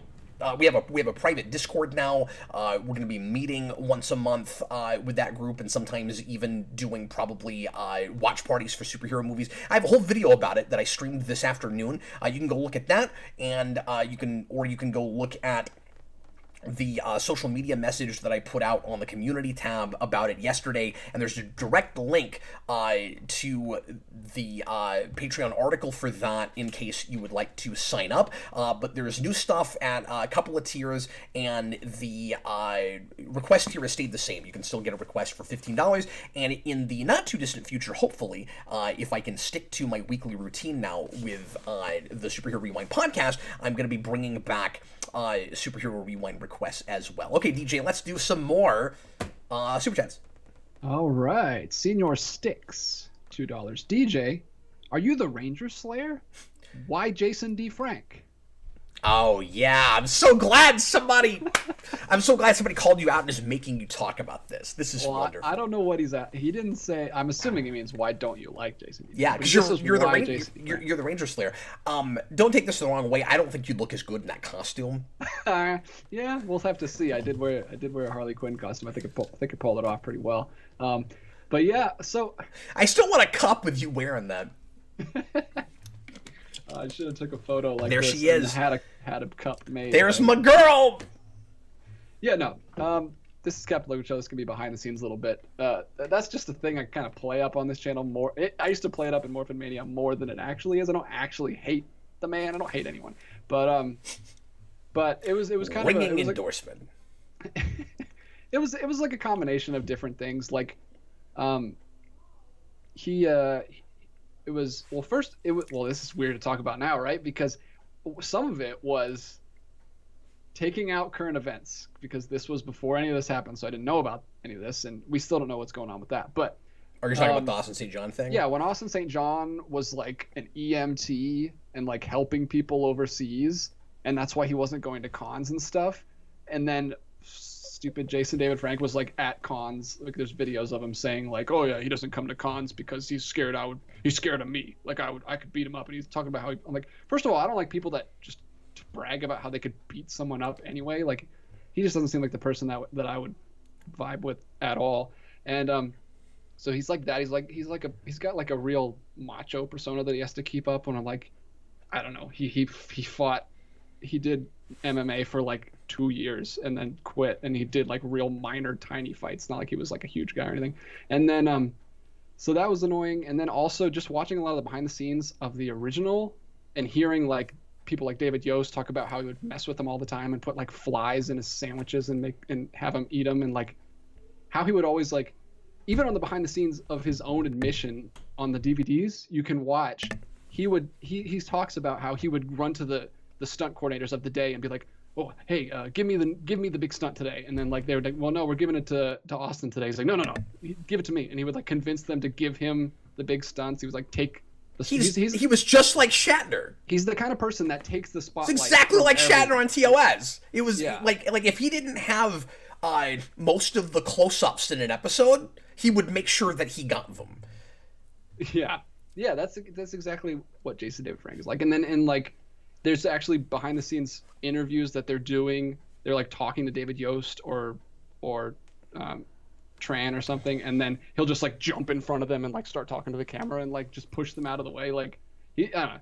It's basically just that he's a person that I've known people like that in real life, and I just wouldn't get along with them all. But I don't have any problem with the guy. He's really cool at cons. Apparently, he gives kids free autographs, and he really gets into it, and the people love him. And so it's not like I think he's a horrible person. I just think he's kind of obnoxious. And I thought part of your thing too was that you like to play up not liking Jason David Frank because you got so sick of that character being everywhere and being like the most popular Ranger. Like, well, yeah, I do have the thing that Eric had all the time, where it's like, oh, hey, there was more than Tommy. That's the only thing we can keep bringing back, is like he's the only. But that's partially because he's the only. He's the actor wants to be there all the time, so I understand that. But but here's what's not fair about that though. He's not the only one. He's just so popular with the fans that the production has continually brought him back. Do you realize that the one time, and I think it was, I forget for which show, but it was one of the more recent shows. Do you realize that the one time Steve Cardenas came back, he had to lobby super hard for them to invite him? And like, I don't know if he did it for free, but he told them that he would. And there were like 2 or 3 different times that that he was trying to get them to bring him back. It took forever before they finally did, and like he had to remind them how many episodes he was in. Like they just forgot who he was practically. Like it was it's preposterous. Yeah, that's sad. Yeah, and I make fun of his acting all the time, but like I love Steve Cardenas. He's a super nice guy, and he was the second Red Ranger. He was in 120 episodes. What the heck? Yeah, he was in more than Jason. I mean, I don't know. Maybe if you count Zeo, Jason was in more, but yeah. So it's just like, I have that too, and it was also like he was never my favorite. You know, you have that sometimes where it's like, Jason was always my favorite, Billy was my favorite. And then I grow up and the internet is a huge thing. And it's like, oh, everyone loved Tommy. I didn't even know that. But now I have to like live in a world where he's just everyone's favorite. So it's always weird. Frank owes everything to, and I mean, you can say in a way they all do, but his popularity in particular, he owes everything to the Sentai. Because he got the best costumes, almost objectively. Like, when I think of Mighty Morphin outfits, and just what my favorite stuff from that show is, Tommy's not my favorite character, but his outfits are my favorite outfits. And I think a lot of people have that, but they don't separate it. There's not a right. Well, it's Power Rangers. I mean, like, there's not a correlation. That's all you have. Yeah, it's all surface anyway. So it's like my favorite like actor or character, if you can even say that. These are really one-dimensional characters. Was definitely Jason. Was definitely Austin St. John, no question. But if you ask me who my favorite Ranger was, it was really hard not to say White Ranger.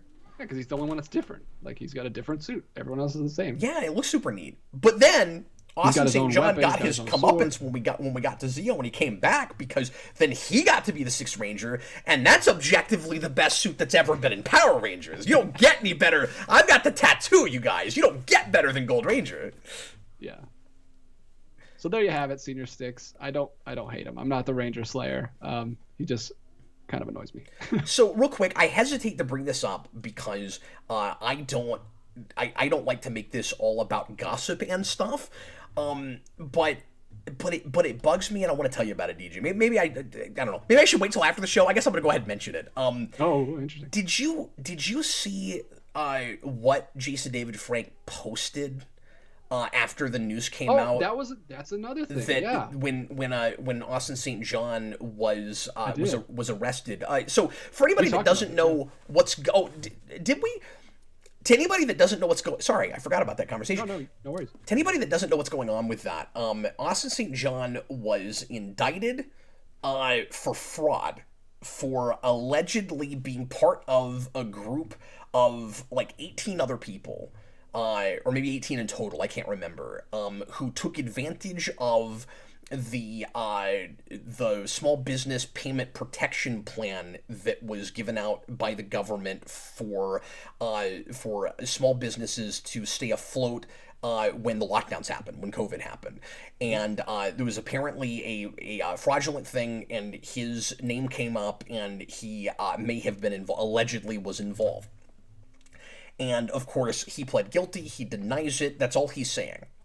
He did a like a 12-minute live show. I watched all of it, and everything you read that he said, that was not a scripted statement. That was all off the cuff in that live show. Oh, interesting. Yeah, you just sent me the article, and I read that little tiny quote. Well, I hadn't seen the live show yet. I didn't know that either. I thought that was a written statement he made. It wasn't. Because when I watched the live show, I was like, oh, I've heard all this before. And then verbatim, it was that. I was like, oh, okay, they wrote it down from this video. That makes a little more sense then if it wasn't premeditated. Because he went a little too far. I agree with you in what he said there. Because he said, I agree with you when he goes, people who know me should know better. And yeah, it's like, you know better, like putting the ball in their court. Like, shame on you for thinking I would do this. Oh, that's weird. I am fine with shame on you for making the leap and not having the attitude of, we don't know yet, let's let him have his trial. But the problem is, like, you never completely know anybody, and everybody's capable of bad stuff. Like, even if he committed fraud, it doesn't make him like the worst person who ever lived or something. It's just, he might have done something really bad, or maybe he didn't. We don't know, And obviously, for the record, I'm I'm going to be a little devastated if it turns out that he did that. I like Austin St. John a lot, and he's always seemed like one of the most selfless people you can imagine. With the firefighting, the EMT work he did, but also he's involved in some really good charities about, I'm trying to remember what, about I think like autism and stuff. It's wild if he actually did that.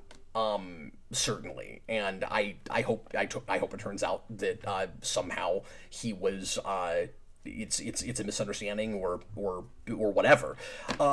But Jason David Frank puts out a tweet and basically says he's not surprised, and this is the kind of person that he always was.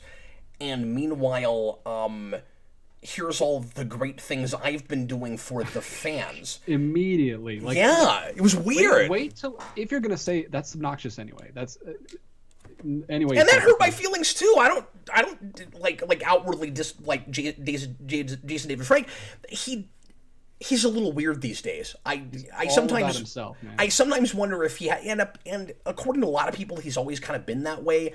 I'm talking. Yeah, egos in Hollywood. That doesn't make me just outright dislike a person. But you wish they could be a little bit maybe less that way. But like sometimes the way he talks about stuff and how he seems to have a really hard time staying on topic, and sometimes he'll just kind of ramble to a degree where you're like, I don't even know what you're talking about.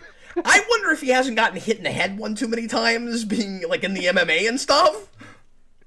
Yeah, so yeah, all I knew is that he said some people never change, like immediately. First of all, you don't even know, like he's pleading not guilty. Let's wait until find out what happens before you just immediately say some people never change, like he's a horrible human being. And then using that as a ploy to just promote yourself, like I didn't even know about that. That's even worse. He did that. That's what he did with Power/Rangers. You remember that stupid video he did about whenever Power/Rangers came out? He's like, no, this is not what Power Rangers should be. We shouldn't exclude the kids. This is not right, which I agree with. But then he immediately goes in, this is not what Power Rangers should be. It should be a movie, and I should be in it. Put me in it. Like the whole back half of that response video is Tim talking about how he should be in the movie of the reboot. He always does it. Yeah, and he could almost get away with using it to talk about himself and not seem like narcissistic or whatever if he just spun it right. If he just went, here's my pitch. Like, here's how I'd do it if I did it. You could do that. Yeah, you could have did that. That'd be all right. He just straight up said, put me in it. He doesn't care. Anyway, whatever. Yeah, like that's why I'm not like broken up about it, or I don't have any vindictive, hateful feelings toward him. That's some people are like that's kind of a personality type that makes it in Hollywood. You kind of have to be that way to a certain degree, but you could be a little nicer about it, not as annoying. Yeah, like I said, I don't like to get into gossipy things. I mean that's like actual hard news we're talking about. Here's a thing that these people did, or here's a thing that happened, but I don't know, not the sort of thing we usually cover too much. But I have opinions, I have feelings. They're hurt, and I think that's I think it's valid to express that. Yeah, well, we'll see, man. I hope it works out for you, but hopefully you bounce back. Yeah, well, I mean, I'll be fine. It's just this is. Again, I hesitate because sometimes when I bring up, like, celebrities, people will be like, well, Cap, it's dumb to ever have heroes. And I have a hard time with that. I realize that, and I've said this before, but I realize that you don't know celebrities personally, and you don't know what they're really like in real life. Even if you've met them at a convention, you don't really know. And it's dumb to, pretend like they're your friends, or you actually, really know them or really know what's in their heart or whatever. But at the same time, I don't know how to not, like, look up to people who have, like, positively influenced me or, impressed me in some way. And I like to try to give people the benefit of the doubt, certainly. So, like with everything, I think that's just kind of a line you have to walk. I don't like to go so far as to just like almost dehumanize every celebrity, and I feel like some people kind of go that far, where it's like, well, if they're in Hollywood, if they've ever been on film, they're probably a bad person. That's too far. That's not true. Most people are just working people like you and me. Yeah, I don't even in Hollywood. buy into that either. But yeah, I mean, I won't name a bunch of other names, but this has happened with one too many people that I kind of looked up to, especially like when I was a kid. And I think I actually have, if I need validation to feel something about this, I don't think I do, but if I do need validation, Austin, to feel something about this, I have met did I call you Austin? DJ. We were just talking about Austin St. John, and Austin's on the channel all the time. If I need validation, DJ, I kind of have it in that, and again, it's not like I know the guy personally. I've actually had more interactions with Austin St. John at cons than I have with a lot of other actors. I've met him at least twice. Yeah, if not 3 times. He taught Jason like a kick, right? Yeah, we had like an actual kind of personal interaction. We went to Power Morphicon. The first time I met him, he just signed for Jason. He was really super nice. And then when we went to Power Morphicon back in 2016, and this video's on the channel, you can watch it. He was in a panel, and Jason wanted to ask him a question. Jason goes, "Dad, what should I ask him?" And I was like, "Why don't you see if you can get him to like do a karate move on stage? Like that'd be cool." So Jason's like, "All right." So he goes up to the microphone and he goes, "Hey, can you do a karate move?" Everybody just breaks out into applause. And Austin says, "Do you want to?" Or Austin St. John, "Do you want to see something?" And everybody's like, "Yeah." And then I don't know if he was thinking about maybe doing something or what, but like right there in the moment, he goes, "Well, why don't you come see me after?" He said after the con. He meant after the panel. Oh, and yeah, why don't you come back to my hotel room after the con? He goes, "So come see me after the con." He meant the panel, and I'll do a little one-on-one with you. And you could tell that the audience thought that was really cool and cute, but they were also really disappointed because he didn't do a kick or anything. And then he wouldn't let me film it. I asked him if I could put it on a camera. He said no, I wanted to just be me and him. You could tell he'd done this with kids before. So obviously he's in line of sight where I can see them, but I can't hear them. Like he wants to have a real honest to God one-on-one with my 6-year-old son, and has like a little 5-minute karate lesson with him, and it was really super cool. And yeah, I don't know. He sidestepped not wanting to perform without being warmed up in front of everybody in the most classy way possible, because I know part of that was probably like, I'm 45 years old, I don't want to do it on stage right now. Yeah, and maybe I shouldn't have suggested that, but I thought of it in the moment. I thought it'd be cool if you could get him to do it. And he handled it like a pro. That's funny. Yeah, I mean, you're right. It was the classiest, most perfect. He went out of his way. He didn't have to do that. He was the most popular and famous guy there. Like, he's got long lines when he's signing. Like, he's taking his time out to do this. And nobody else at the convention got that kind of treatment but us. And so, it's just, it's hard not to feel something about that. Yeah. Exactly. And I already really liked, his character when I was a kid.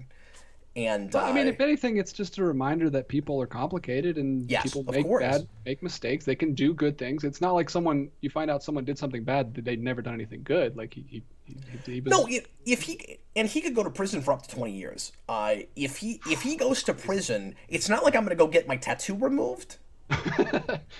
It is going to feel a little weird that I have this and he's in jail. But it's Trey of Triforia. It's okay. Yeah, exactly. You got the perfect tattoo. It's got like a backup ranger. Only get tattoos, folks, for people that were in a show that was ripped off of another show, so that if they do something that really bothers you, no, it was from the Sentai. We'll only get the Legacy Rangers. Like, you could also get a Magna Defender tattoo, and then if the guy who played Mike ever gets like arrested for something, you'd be like, no, it's the actual Magna Defender before him. It's the alien guy. Yeah. Exactly. All right, anyway, let's get off this and see what else folks want to talk about. Yeah, we just talked about Power Rangers for 30 minutes, and we're going to do a 6-episode marathon tomorrow. And Jason and I just did another comic review last night. I'm sorry about all the Power Rangers this week, folks, for people that don't care, but we've been on a kick again. Tomorrow night, quick plug, Psycho Rangers at 10 o'clock. That's me and Austin, not St. John, me and Austin. You will not be on the show. The day goes. and DJ. Yeah, I'm gonna hop on one of those. It's gonna be fun. I would recommend though his episode of Power Rangers Playback on YouTube. Quick plug for them. That's the actors who played the Pink Ranger and Yellow Ranger in Zeo. They do a weekly live show, and they have guests a lot, and they're usually Power Rangers actors.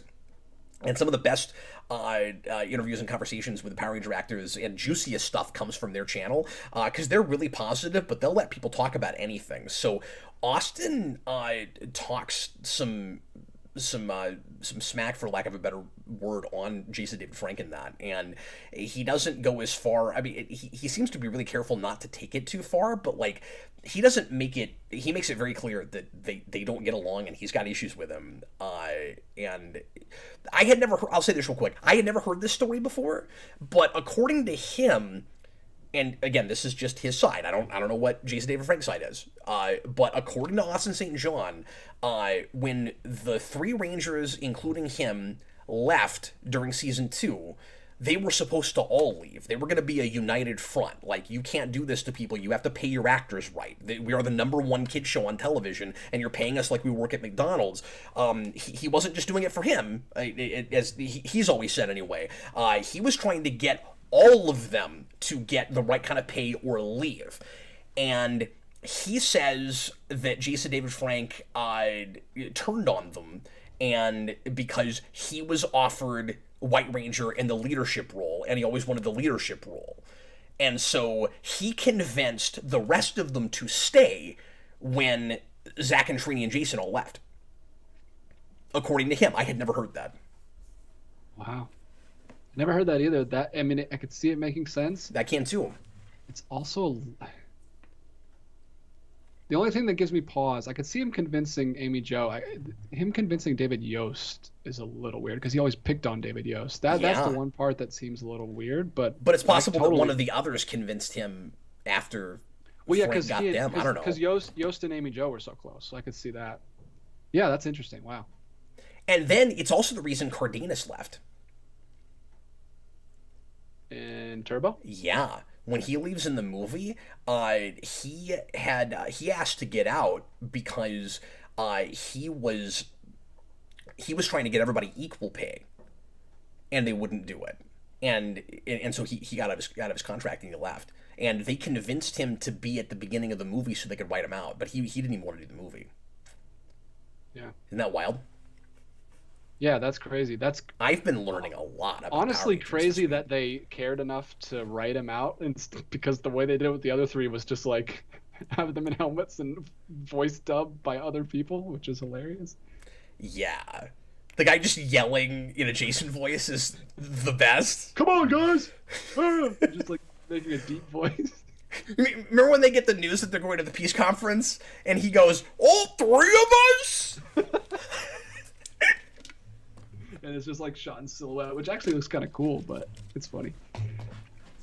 Anyway. All right, we've got one more super chat from Lewis Cox. Okay, what would you like, sir? And we're an hour and 20 minutes into the show, but we can definitely keep the show going. So if folks want to leave any more super chats, feel free to start doing that. We'll tackle some pre-written stuff before we go, but you can elongate the show, keep it going if you want to. Go ahead, DJ. All right. Oh, Plushy says he bullied Yost into staying. That actually does make sense.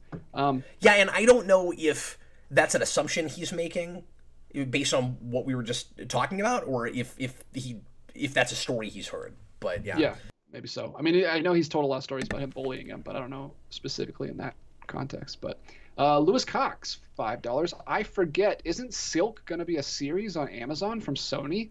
If so, okay, but I don't know, Sony. I did like Venom the first one, and that is it. Anyways.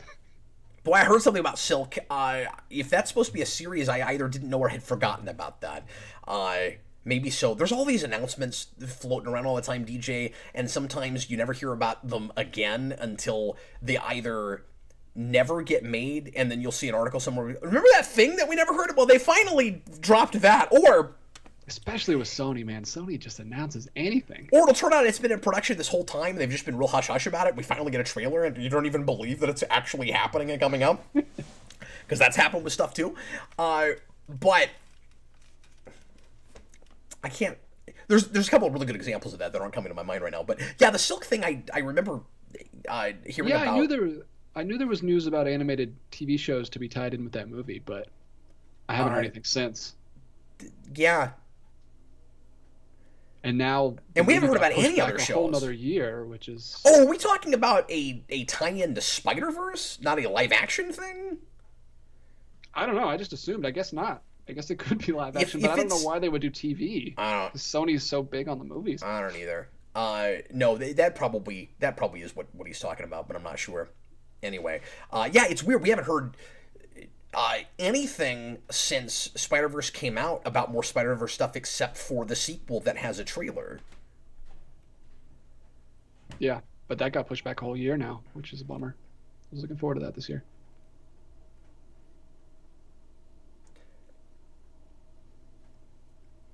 I don't know that anybody's gonna care about that.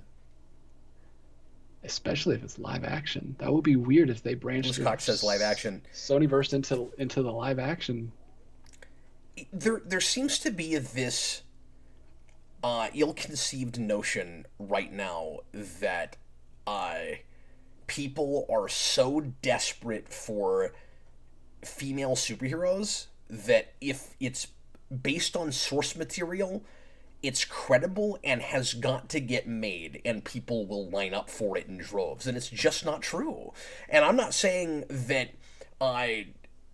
there isn't obviously a lot of interest in more female-led projects in that vein. I'm just saying that a lot of the characters they're going to are not people anybody cares about, and they're not working as hard as they need to build them into something that will get people really jazzed about them. Like this happened with Captain Marvel, which is not, the movie did fine at the box office, but it's not as popular. It's not as in the public consciousness and zeitgeist as Marvel was hoping that it would be, which I'm sure is the reason that sequel is not a solo project for her.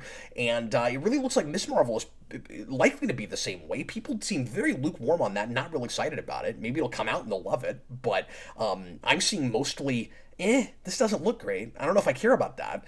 And this is the first one of those I've really seen that for. Like, I'm usually in the minority where I'm like, I don't know if that looks like a thing that's for me with some of these Disney Plus shows. And it seems like the majority of people are like, yeah, Disney, MCU, like everything MCU is great. Miss Marvel, people are not real super excited about, and She-Hulk, a lot of people just kind of turned on that trailer. Yeah, I don't. And I'm not saying this is because they're girls. I don't think it has anything to do with that. I just don't think they look real appealing to people.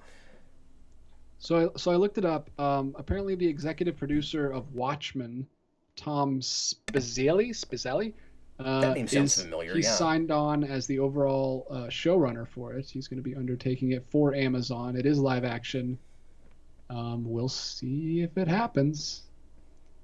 They said Silk is also supposed to appear in an animated form in the animated Spider-Women film alongside Jessica Drew and Gwen Stacy. Is that still being talked about, though? When was the last time you heard about that project? I mean, this whole thing is from June 2021. Oh, so wow. Okay. Who knows if it's still happening. 2021? Yeah, exactly. Okay, well, you told us exactly the last time we heard about this. It was June of 2021. Plushie DX, people are upset because we're talking about Miss Marvel. They changed the powers, and she's not an Inhuman. Yeah, but I'm also hearing a lot of people say, and that's so ironic, too, the way we pushed Inhumans so hard for a couple of years, and now they're avoiding them like the plague, and they can't even make a character that wasn't an Inhuman, even though they have in-continuity Inhumans. It's a mess, man. It's preposterous. I sure don't care that she's not an Inhuman. That's not the reason. I mean, I don't really either, because I haven't read that material, but I just think it's really funny that, like, if people are that upset about that, like, 5 years ago, like, she would have been an Inhuman. Like, it's really funny that she's not to me. But I'm hearing a lot more of just, it doesn't look like my bag. Like, this is made for an audience that isn't me. And I guess I appreciate that they might be making different things that fit in different genres and are for different swaths of the population. But I don't think Disney sees it that way. I think they're hoping everybody and his dog watches every single one of these. Yeah, it's weird, their strategy, because they definitely are making them for different audiences. She-Hulk seems like a very different audience than, like, I don't know, say Falcon and Winter Soldier. But yeah, they still do want everyone to watch them.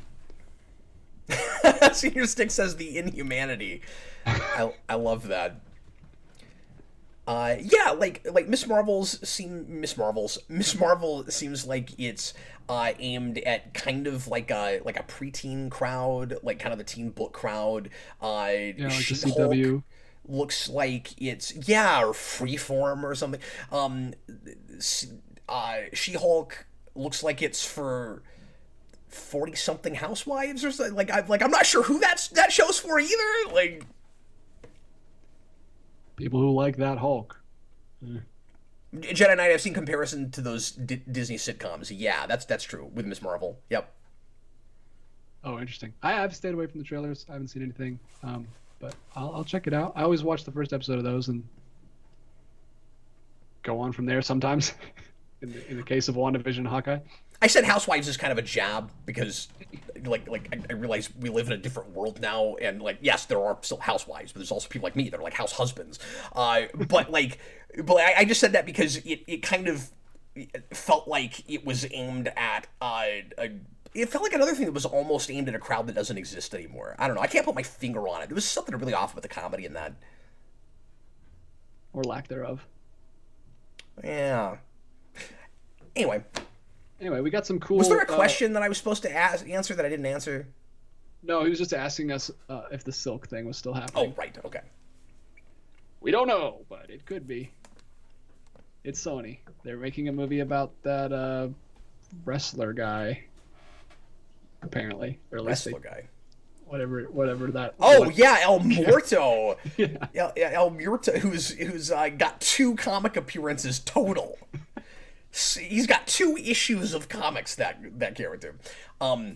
Spoiler alert, that's not gonna get made. Not gonna happen. There's no way. The execs were just like at a party and that actor was there and he's like, hey, he was super drunk and he was just like, hey, we're gonna put you in a Spider-Man movie. And then they just went home and researched like Hispanic Spider-Man characters or whatever ethnicity that needed and just announced that.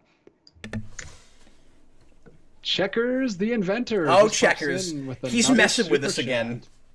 $5. Peter Serafinowicz, Patrick Warburton, and Townsend Coleman were just arrested together for trying to make an unlicensed tick. No Way Home. Sorry, Cap. Checkers, what month is it? It's not April Fool's Day, buddy. You know what, though? I mean, like all 3 of those of those great actors that played the Tick, they all got arrested trying to make a parody of Spider-Man No Way. You know what? Worth it. As long as all the principal photography is done, worth it. As long as we get to see it. Yeah, I mean, I guess the editor and whoever puts that out on like the dark web or whatever could get arrested, but that's amazing. Love you, Checkers. Always good to hear from you. He's trying to really bum you out. Yeah. No, it's not worth it. That actually picked me up a little bit. That was funny. I really enjoyed that. No, if specifically that happened, I wouldn't even know how to respond to it. I would just, this is hilarious. All right. Put some more comments in the regular chat. I'm going to go to some pre-writtens if you guys have them. All right. The ones at the beginning that I got were from Daniel Davis. Here's an interesting one. Yeah. Hey, guys.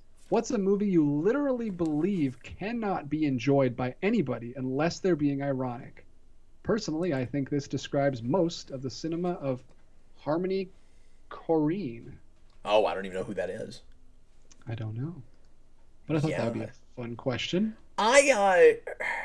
Yeah, but you're also putting me in a trepidatious place. You're basically sticking me between the 2 walls that are caving in with the spikes on them, right? Because I'm screwed either direction I go.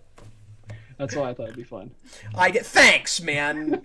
Might as well have said, pick your 5 favorite things out of 1,000 possibilities. Go. No, this is tough because almost anything I say, I'm gonna feel like there's probably a fan base for, and it's kind of unfair to say like how could there's something wrong with you. How could you possibly like this thing? And like to each his own, of course. Like everybody, as I always say, has their own sensibilities and it comes from different places. And I'm not in your shoes. I can't know how you get to a place where you would love a thing that I'm baffled by your love for, because I think it's awful. I don't know how anybody could sit through it and enjoy it. Like I almost have that. Like Again, I appreciate the artistry of it, but as far as just a thing to sit down and have to sit through, I almost have that with the request that we did on Tuesday this week, where we reviewed David Lynch's first film, Eraserhead. That was one of the hardest movies I've had to sit through in a long time. People love that movie. And no, I think that's I don't an important get distinction. Like, I think you can absolutely say, I don't understand how anyone will like this, but also understand that someone could like something that you don't understand them liking, you know? Like, yeah. Like, I don't understand what the appeal is, but I know there's plenty of movies. Like, I just watched Mirror, which is like a huge beloved movie. It has like a 4.2 on Letterboxd out of 5. Like, everyone loves that movie, apparently. And I didn't like it at all. That's from Tarkovsky. So, yeah, I think you can absolutely not understand why people like it. And you're not saying anything against them. Well, and that's not my answer, because I'm not saying that I can't understand why anybody would like that other than ironically. When that person says ironically, they probably mean movies that are like, the only way you can enjoy them is on a so bad it's good sort of level. I get somebody mentioned The Room, like that's kind of the easy low hanging for like obvious fruit, right? A movie like that where it's like, how could a person legitimately actually buy that for what it's claiming to be or what it's trying to be, versus what it actually turned into? Well, and I think an easy go-to for these is like movies that are clearly so compromised and hacked to pieces and messed up, like Morbius. I haven't seen it, so I can't really give my. But it sounds like that's not just like not what people want. It just seems like it wasn't a movie. But I hear there's people that like it, so I don't know. I mean, not a ton.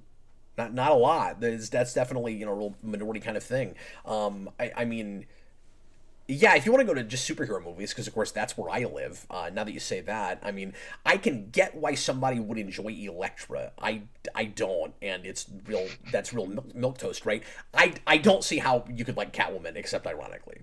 There's a good comparison, right? Like here's a real mediocre film versus just what were they thinking?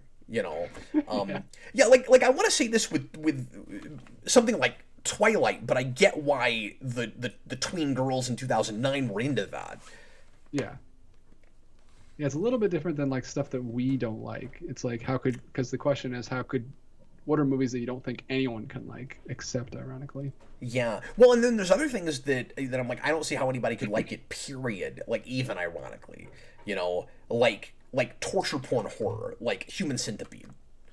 There's not even going to be any enjoying that. Ironically, you just who's actually sitting through a thing like that and having a good time with it.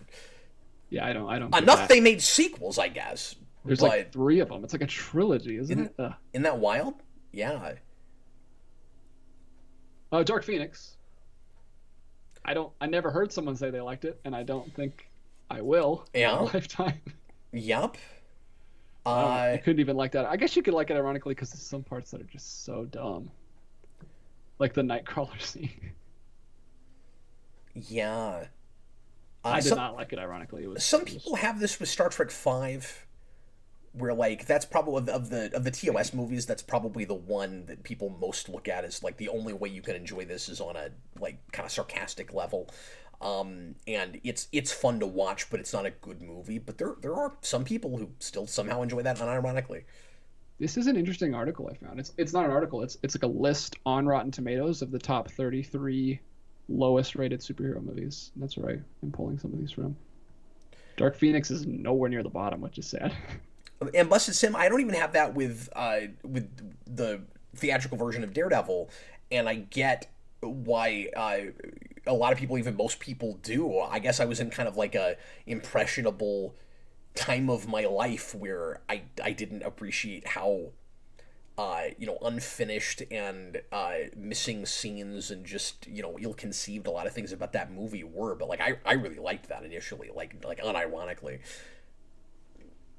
Son of Mask is the third. Oh yeah, come at on the bottom now. on this list. It has a 6% on Rotten Tomatoes. Son of the Six Mask. people liked it. Son of the Mask is absolutely the correct answer.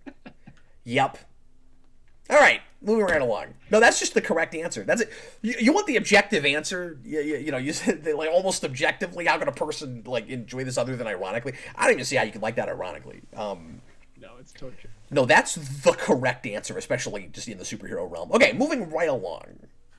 This is a cool one from Unknown Passenger. I don't know if we'll have answers for this, but what movies do you make an effort to watch every year? I like make an effort to watch every year, not like actually follow through with. So there's no pressure. These days I don't. Yeah, it's basically like having a New Year's resolution. Yeah, basically. That's kind of what it's like. I don't rewatch things anything like as much as I used to. With as big of a family as I have, and you know, doing this, I'm not always able to, and watching so much stuff just for work, I'm not able to do what I used to, which is there were a lot of movies that I would just put on in the background a lot, or actively sit down and watch. So I can tell you what several of the ones I used to do this with are, and then of what I actually like, you know, I used to watch Field of Dreams every year. A lot of you guys know that's one of my favorite movies. The ones that I actually still somehow do this with every year, or almost every year, are Begins and The Matrix. Somehow that still manages to happen on an almost yearly basis. And then I have it with Wrath of Khan, but mostly because weird things keep coming up that make me sit through that movie again. I say sit through, it's one of my favorite movies. But Adam and I used to do Star Trek Club with, have a standing thing, DJ, where every time Wrath of Khan comes to the theater, we have to go see it. And it gets re-released kind of somewhat frequently. So we've seen that, like, I think 4 times. I think this year will be the 5th time we've gone to see it together. Wow, that's awesome. Yeah, the only thing I have this with is Christmas movies. I watch It's a Wonderful Life every year on the 24th, and I don't know, we watch Home Alone every year. I mean, just the big ones. But yeah, I don't get to go back to stuff as much as I like you said, as I used to when I had time, when I didn't have kids and a wife and all this stuff I have to do. But I want to. That's what's really cool about having kids, is you get to rewatch stuff with them. But yeah, I think the only thing I do every year is Christmas movie. I want to start doing Halloween. Last year was the first year that I watched a lot of those in October. So I do want to start doing that every year. You know, I have such a kind of weirdly deep relationship with Batman Begins as a piece that I don't know, maybe this is too personal to share. I had a conversation with my wife, I think a year or two ago, where I told her this, and I think I still feel this way. I think I still want this to be done. I'm going to ask that when I die, after my funeral, that movie is played. Like everyone has to sit there and no, watch just like Begins. anybody that decides to, like, after the funeral, like you know how a lot of people do, like you get the family together, everybody goes back to the house. Oh yeah. You know, I'm gonna ask that movie is played that day. I thought you were talking about, like, instead of the like video loop of all the photos of you that's playing at the reception, that it's just that movie is playing at the reception instead. Like, yeah, that'd be weird. That'd be background. That'd be kind of weird. I don't think it'd be weird for you. People are just eating their hors d'oeuvres, and then Batman Begins is playing on the big screen. Yeah. But anyway, that's cool, man. I'm glad you have that. I don't have something that I watch every year. That's a commitment. Oh yeah, Daniel Davis. I almost have that with Groundhog Day. I watch that probably every couple of years. Yeah, that's how I want to do that. I want to start doing that with more holidays. I've been starting to do that. Like, I think I want to start watching the Irish, the Irish folklore trilogy on those animated movies that they put out. on St. Patrick's Day, stuff like that. But so far, it's only been Christmas. What do we have? Rainbow Nightmare. Excited for Lightyear, Cap. I gotta be honest with you, not as excited as I thought I might be, but I don't think it looks horrible like some people that I'm friends with seem to think. Like, I've heard people say, see the trailer and go, that doesn't even look like a movie. I don't really understand that. I'm not really sure where that's coming from, but I'm concerned about the humor and the supporting cast. So far, before I've seen the movie anyway, it looks a little forced. It looks a little obligatory. Like, it's supposed to look like kind of a traditional sci-fi space opera kind of thing. And even though it's not like on a starship, they find a way to have like this big ensemble cast.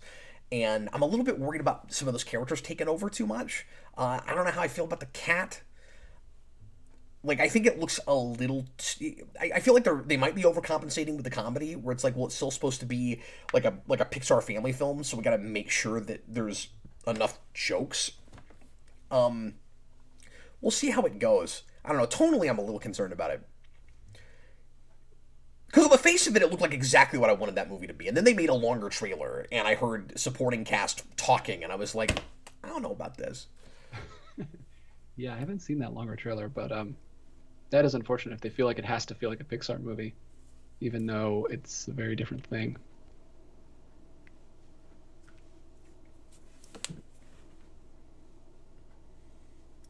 Dagon Spirit looks more Disney than I prefer. Yeah, I kind of agree with that. I like that it's like an honest-to-God sci-fi premise. Like, I like that they land on a planet and suddenly it's like 60 years,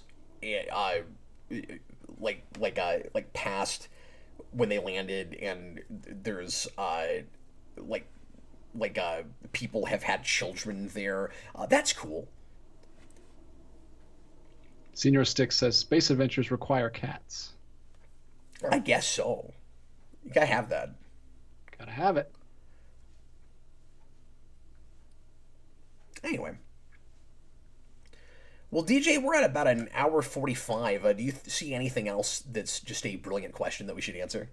I got through all the ones from the beginning of the show. Okay. So it is just a low question night.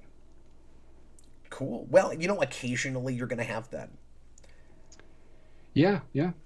We everyone clicked away when we rambled about CW and Power Rangers for half the show. That's actually not true. We held pretty steady through that. No, I'm just kidding. No, I love these guys. They always hang around. Even when we get on our tangents. I think they prefer it when we get on our tangents. So it's always fun. Look, it's my show, and I can cry about Austin St. John if I want to. Robert Sherryman says if Cap has a falling out with his family, they will watch Dark Knight Rises at his funeral. Oh, I shouldn't have mentioned that. I shouldn't have shared that piece of information. Matthew Bass, that last trailer threw me off. Yeah, I kind of have that too, a little bit, but I'm still cautiously optimistic, I suppose. Chewbacca's lover kept asking about a fan film he wanted me to watch that I actually did watch today, and I didn't want to talk about it too much because I might do a short review on it. I'm not sure if I'm going to have a chance to. So if I don't, I'll just talk about it on the show next week, but I want to see it again before I really talk about it too much. There is an animated Batman short film that came out, like a week ago? Half a week ago. It's called Batman Broken Promise. It's, like I said, 15 minutes long. It's on a channel called Stephen Trumbull Animation. And I was wildly impressed with it. It's awesome. Extremely professional, and the script is great. And that's unusual for a fan project like that. I don't want to give away anything about the story because I want to encourage people to watch it, and it's only 15 minutes. And I think if you haven't seen it, it's got like 300,000 views, so a lot of people have seen it. But I think if you haven't had a chance to look at it yet, you'll be impressed. If it'll let me, I'll put this in the comments here. But don't go watch it yet, okay? Because I'm still talking. No, you can't. It's fine. Whatever you want to do. It's up to you. Thanks for watching, folks. I'm just kidding. But anyway, if I'm watching it right now. No, don't do that.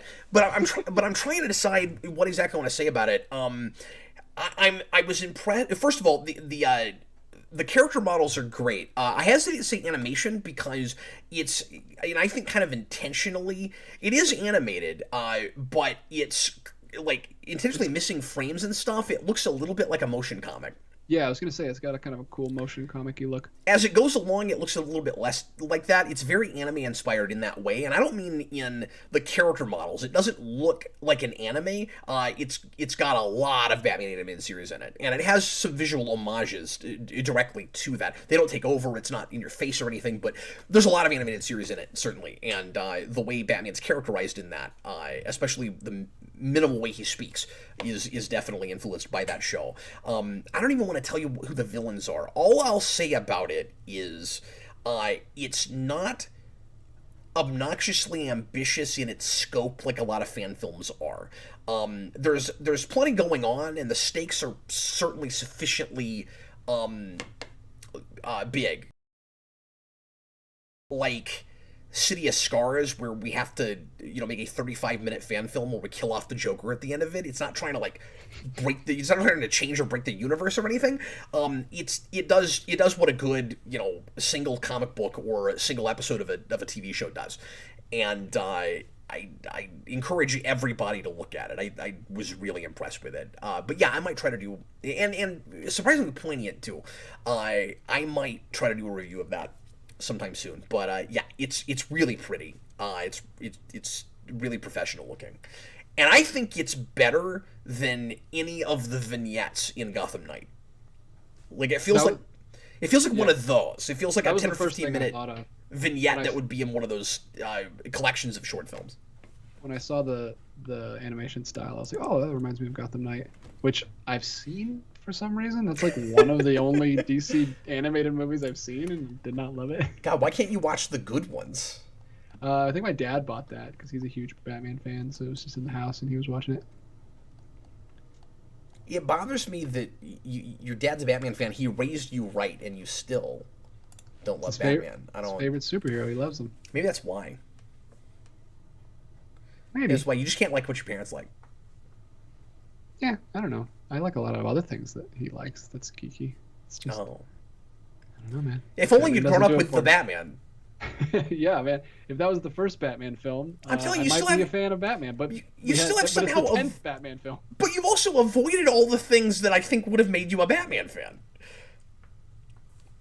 Whether you avoided them on purpose or not, like you've never seen the animated series. That's like the thing. Oh no, I didn't avoid that on purpose. I just didn't have that. I'm saying it's the thing. As a kid, yeah, it's the thing. Someday, Cap makes DJ watch Batman the Animated Series. Oh man, we should do that. I mean, I've already just a few months ago done a mini marathon on a Friday for that, but there ain't nothing stopping me from doing another one and make a DJ watch it. That'd be great. Although that's not the way to do it. No, that would be terrible. Because all I do is talk the whole time. Yeah. No, you're gonna strap me down. You're gonna glue my eyelids open and just make me watch the entire series from start to finish. You're gonna like it.